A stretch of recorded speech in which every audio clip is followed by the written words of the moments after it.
Abel ni. Kita ni daripada tadi lagi duduk sini ni. Abeng ngoh. Tahu lah duk mikir kerana gue tanah ni dah kita adik-adik baluh.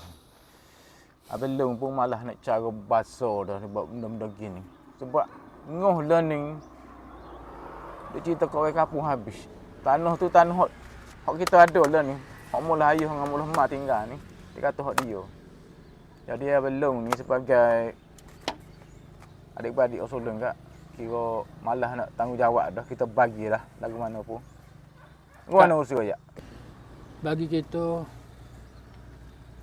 Abel Long paling tua. Kita ikut ya Abel Long.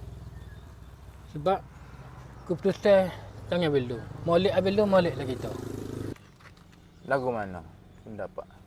Abang pun dah ni dia tengah cerita kat kampung.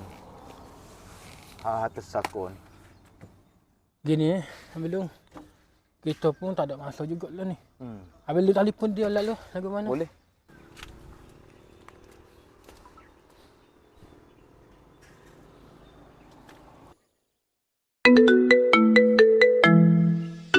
Halo, Assalamualaikum. Waalaikumsalam. Siapa ni? Ngoh, muduk mana ni? Ada apa?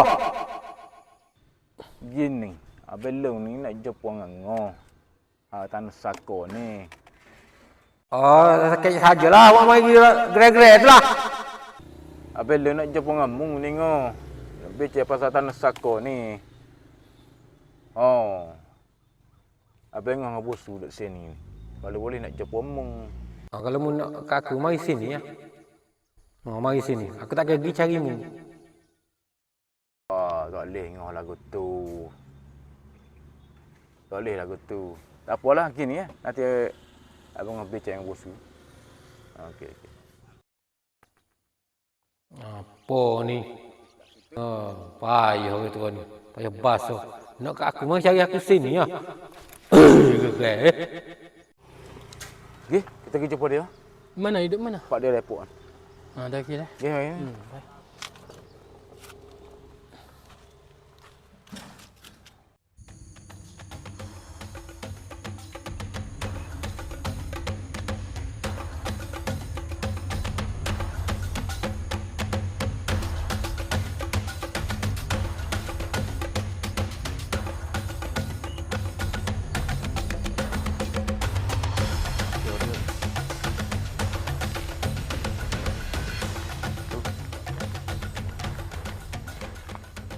Assalamualaikum. Tu.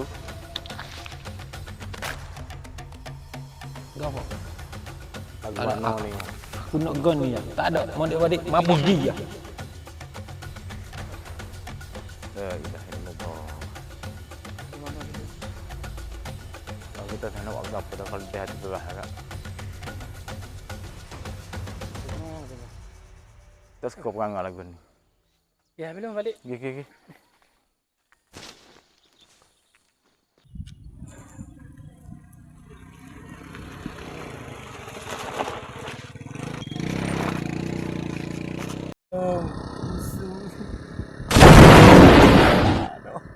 Tolonglah. Aku sakit. Tiada lagi